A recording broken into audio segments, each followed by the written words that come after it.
The most professional and powerful army of the world marches to Lexington and Concord, Massachusetts, ready to crush the rebellion before it starts. But just 24 hours later, they're driven all the way back to Boston. How did a simple American militia manage to defeat the British at the first battles of the American Revolutionary War?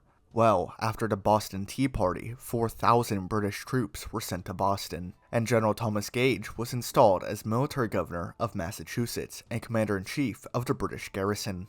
In April 1775, he had received instructions from Secretary of State William Legge to disarm the rebels and to imprison the rebellion's leaders. So, to try and destroy the rebellion before it started, he sent Lieutenant Colonel Francis Smith with about 700 British regulars to seize weapons and powder being stored in Concord, Massachusetts, just 20 miles northwest of Boston, stating, "With utmost expedition and secrecy to Concord, where you will seize and destroy all military stores. But you will take care that the soldiers do not plunder the inhabitants or hurt private property." But since fighting with Native Americans was common, local militias were created to protect towns. And although they did practice, they were not professional soldiers. They were made up of farmers, blacksmiths, shopkeepers, and ordinary men who trained only part-time. Although they were not professional, they were prepared for a fight. On April 18th, 1775, physician and Sons of Liberty member Joseph Warren had learned some secret information. The British were marching toward Concord that night.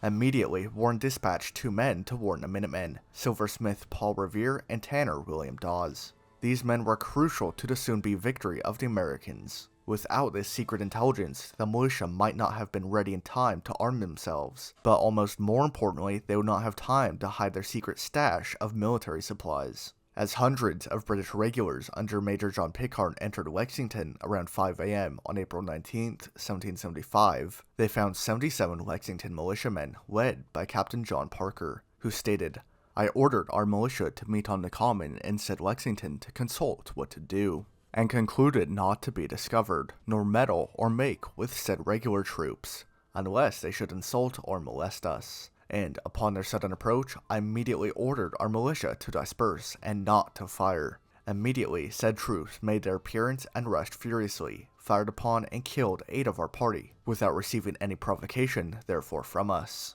Captain Parker knew he was outmatched and was not trying to fight the army in front of him that vastly outnumbered him. He was simply putting on a show of political strength rather than placing his men in an actual fighting position. So, when a British officer shouted, "Lay down your arms, you damned rebels," Captain Parker actually did order his men to disperse and go home. But that is when it happened. No one knows who did it, but a shot rang out across the field.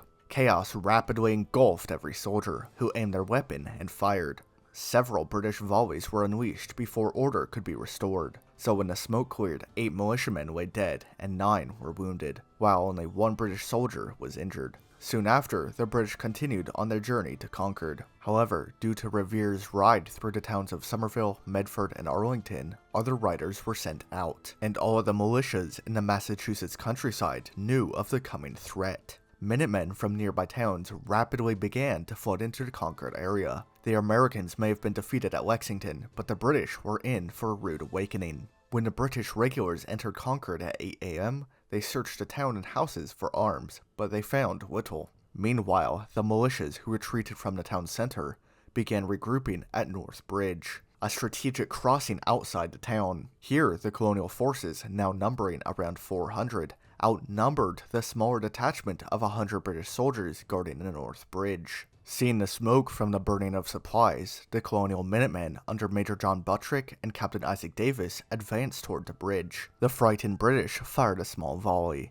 leaving Major Buttrick no choice but to order a return volley, shouting, "For God's sake, fire," marking the first time colonial militia were officially ordered to fire on British soldiers, making this the shot heard round the world. Multiple British soldiers were hit, forcing them to retreat. Colonel Smith, around noon, recognizing how exposed he was, orders a full-on retreat back to Boston. But this is where things fell completely apart for them. By this time, thousands of militia have surrounded the road back. As the British retreated, they were hit with massive guerrilla-style counterattacks all along the entire 18-mile-long route, using their knowledge of the terrain to a devastating effect. They hid behind stone walls, trees, and fences, ambushing the redcoats from all sides before they could even return fire. Although unconventional, it was highly effective. The British, who were trained for open-field European warfare in their tight formations and bright red uniforms, made them easy targets. Marching in columns through narrow country roads turned into a nightmare as shots rained down from hidden positions. The speed and stealth of the Americans had won them the day, inflicting 300 casualties, including 73 killed, 174 wounded, and 53 missing and captured, while the Americans only suffered 93 casualties, 49 killed, 39 wounded, and 5 missing and captured.